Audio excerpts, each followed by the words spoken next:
Good day, my dear commodity enthusiasts, and welcome to the latest commodity news here on Commodity TV. Before we get started with the first commodity news of 2026, the entire team of Commodity TV would like to wish you, our dear audience, a healthy and prosperous new year.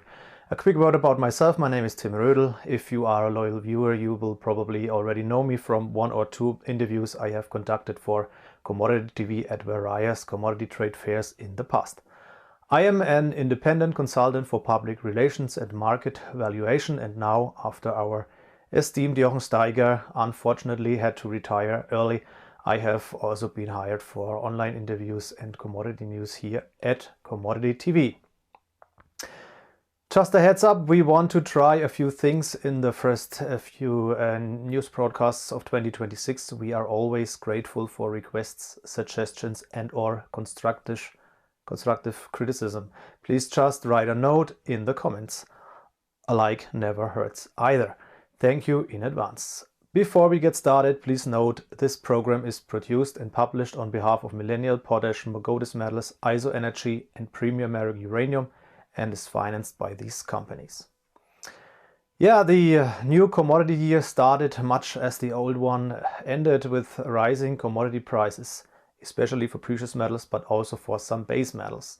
The growing interest in commodities is now also reaching the end of the food chain, the companies that in normal times find it more difficult to obtain urgently needed capital, the exploration and development companies. Let's start with Millennial Potash. On January the 19th, the company announced that it intends to conduct a private placement under firm purchase agreement for 5 million units of the company at a price of 3.05 Canadian dollars per unit offered, representing total gross proceeds of 15.25 million Canadian dollars. The company intends to use the proceeds from the offering to fund a definitive feasibility study for its Millennial Potash project, as well as for other purposes.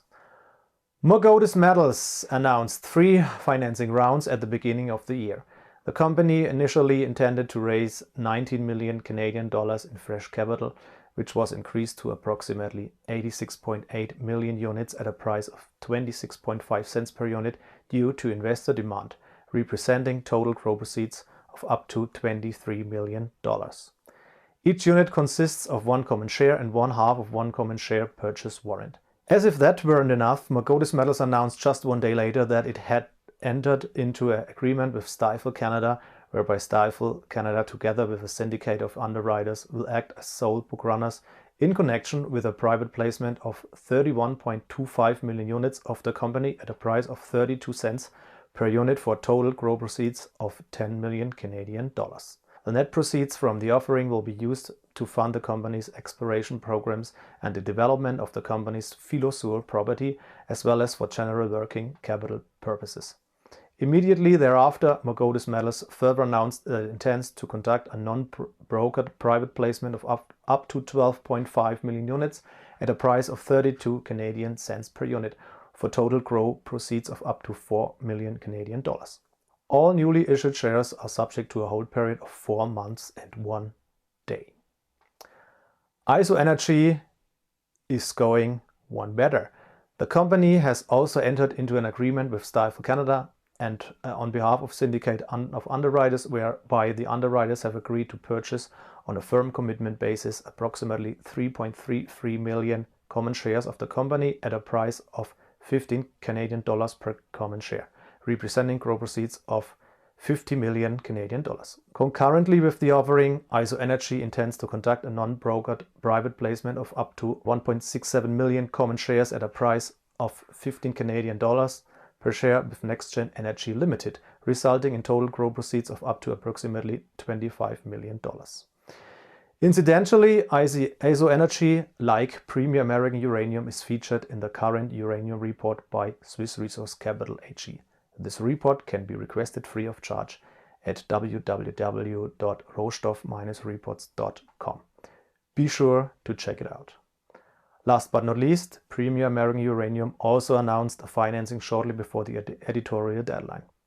The company has entered into an agreement with Red Cloud Securities as lead manager and sole book runner on behalf of syndicate banks, whereby the syndicate banks have agreed to purchase around 11.11 million units of the company at a price of 90 Canadian cents per unit on a bought deal basis as part of a private placement, representing gross proceeds of approximately 10 million Canadian dollars.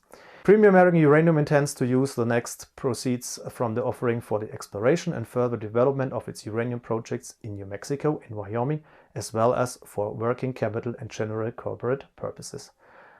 As you can see, all companies are making progress and the windfall is coming at just the right time. You can find all this and more information also on our Commodity TV app. Please note the disclaimer displayed. The stocks discussed are or will be part of the SRC Mining Special Situations Certificate, and SRC, its employees, or I myself may be or are shareholders in the companies. Thank you for your watching and goodbye.